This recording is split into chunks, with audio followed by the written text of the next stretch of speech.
Assalamualaikum warahmatullahi wabarakatuh. Saya Safiatul Uzma dari Prodi Pendidikan Sejarah dengan NIM 2303010018. Kali ini saya akan mempresentasikan sebuah artikel yang mengangkat sosok tokoh yang berperan penting dalam sejarah kemerdekaan Indonesia, terutama dalam sejarah perjuangan melawan penjajah, sejarah dalam perjuangan mempertahankan kemerdekaan. Sebelum membahas lebih lanjut, saya akan menjelaskan beberapa struktur yang terdapat dalam artikel saya. Yang pertama itu ada judul. Artikel saya berjudul tentang Kyai Haji Hasyim Asy'ari sebagai tokoh agama dan nasionalis pengobar semangat kemerdekaan. Kemudian ada pendahuluan. Pendahuluan itu berisi tentang konsep-konsep yang melatar belakangi kepenulisan artikel ini. Terus kemudian ada penelitian-penelitian terdahulu, dan ada tujuan dari kepenulisan ini. Kemudian adalah metode penelitian. Saya menggunakan metode penelitian kualitatif, di mana saya mengumpulkan data-data yang bisa untuk dijadikan sebagai sumber-sumber artikel. Kemudian saya analisis deskriptif kritis. Isi pembahasan dari artikel ini ada beberapa poin. Yang pertama ada biografi dari Kyai Haji Hasyim Asy'ari. Yang kedua ada tokoh Kyai Haji Hasyim Asy'ari sebagai tokoh nasionalisme Islam Indonesia. Yang terakhir yaitu Kyai Haji Hasyim Asy'ari sebagai tokoh inspirasi kemerdekaan Indonesia. Yang menjadi pertanyaannya, siapakah Kyai Haji Hasyim Asy'ari? Kyai Haji Hasyim Asy'ari sendiri seorang ulama besar yang berlatar belakang dari keluarga pondok pesantren. Beliau lahir pada 10 April 1875. Dari masa mudanya beliau sudah menunjukkan kecerdasan yang luar biasa dalam memahami ilmu-ilmu keislaman. Beliau memiliki pendidikan agama yang sangat luas. Setelah belajar dari pesantren-pesantren besar di tanah air, kemudian beliau melanjutkan pendidikannya di kota Mekah dan berguru pada ulama besar di sana. Dari sinilah beliau kemudian menjadi ulama besar yang memiliki wawasan luas, tidak hanya dalam bidang agama, namun juga dalam bidang sosial dan kebudayaan dan kebangsaan. Setelah melakukan pendidikan, menyelesaikan pendidikan dari kota Mekah, kemudian beliau kembali ke tanah air dan mendirikan sebuah pondok pesantren, yaitu Pondok Pesantren Tebu Ireng di Jombang, Jawa Timur pada tahun 1899. Selain mengajarkan pendidikan karakter Islam kepada santri, beliau, Kyai Haji Hasyim Asy'ari, juga mengajarkan pendidikan karakter sosial, budaya, politik, dan kebangsaan kepada santrinya, terutama dalam bergaul dan bersatu sesama anak bangsa senusantara, tanpa melihat latar belakang suku, ras, maupun agama dari seseorang tersebut. Hal tersebut menunjukkan bahwa Kyai Haji Hasyim Asy'ari memiliki jiwa toleransi dan kebangsaan yang sangat kuat. Bisa dilihat dari resolusi jihad pada tahun 1945. Pada tahun 1926, Kyai Haji Hasyim Asy'ari mendirikan sebuah organisasi Islam yang bernama Nahdlatul Ulama, yang biasa disebut dengan NU. Nahdlatul Ulama sendiri itu bertujuan untuk menjaga ajaran Ahlussunnah wal Jamaah. Selain itu juga menjadi wadah perjuangan umat Islam di Indonesia, karena dalam Nahdlatul Ulama sendiri itu menanamkan ajaran nilai ajaran kebangsaan, cinta tanah air, dan toleransi. Hal itu menjadi pendukung dan menjadi bekal untuk memperjuangkan kemerdekaan Indonesia dan melawan penjajah. Peran Kyai Haji Hasyim Asy'ari dalam perjuangan melawan penjajah.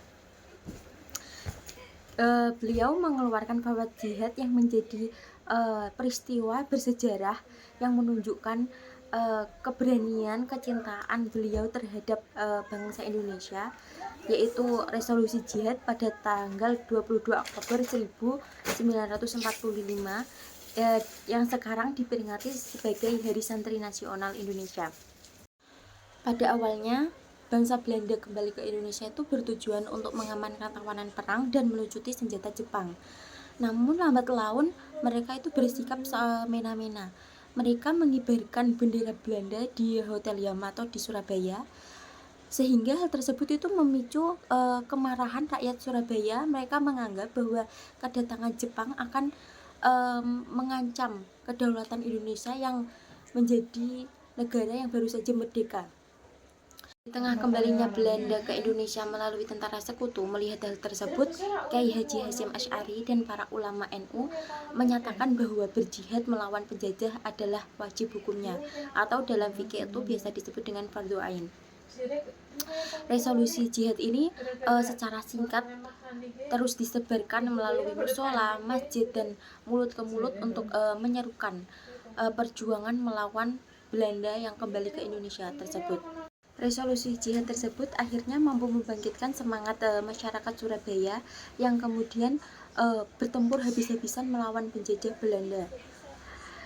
Diiringi dengan suara takbir oleh Bung Tomo, yang kemudian pertempuran tersebut meletus pada tanggal 10 November 1945 yang kemudian hari ini dikenang sebagai Hari Pahlawan Nasional Indonesia.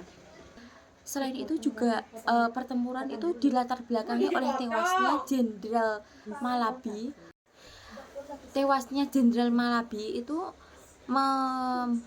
memperburuk situasi pada saat itu, sehingga mereka para sekutu itu mengeluarkan ultimatum. Sampai-sampai mereka menyebarkan pamflet ultimatum untuk seruan kepada rakyat Surabaya untuk segera menyerahkan semua senjatanya kepada Belanda dan sekutu. Dan tentu saja rakyat Surabaya, terutama pemuda itu sangat tidak setuju dan melakukan perlawanan, dan sampai akhirnya puncak dari pertempuran tersebut adalah pada tanggal 10 November 1945.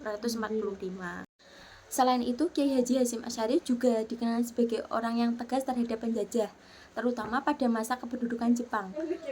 Di suatu ketika, beliau itu pernah disuruh untuk mempraktikkan praktik Seikere atau membukukan badan ke arah matahari untuk menghormati kekaisaran Jepang. Namun beliau menolaknya karena hal tersebut itu bertentangan dengan ajaran tauhid Islam. Akibat ketegasan beliau, sempat beliau itu ditangkap dan dipenjara oleh tentara Jepang. Namun hal tersebut itu tidak bisa menurunkan semangat pejuang beliau, dan beliau semakin dihormati oleh umat Islam dan rakyat Indonesia pada umumnya.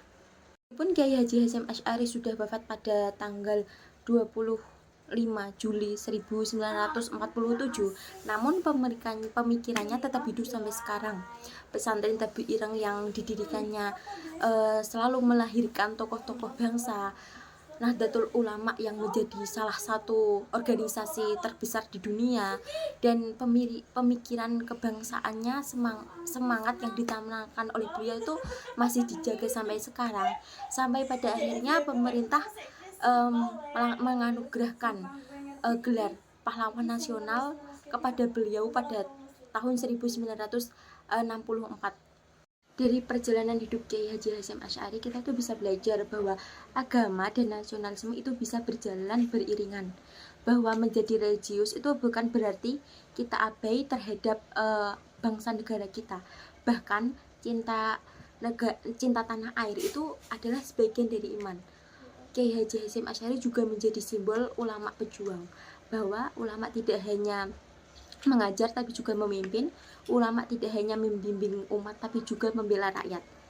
Marilah kita jadikan semangat beliau menjadi inspirasi kita untuk selalu semangat mempertahankan, memperjuangkan negara kita, tanah air kita. Kita selalu cinta tanah air, selalu toleransi terhadap perbedaan suku, dan berjuang ilmu, akhlak, dan semangat kemerdekaan. Sekian dari saya. Terima kasih. Maaf bila terdapat tutur kata yang salah dan penjelasan yang kurang menurut kalian. Wassalamualaikum warahmatullahi wabarakatuh.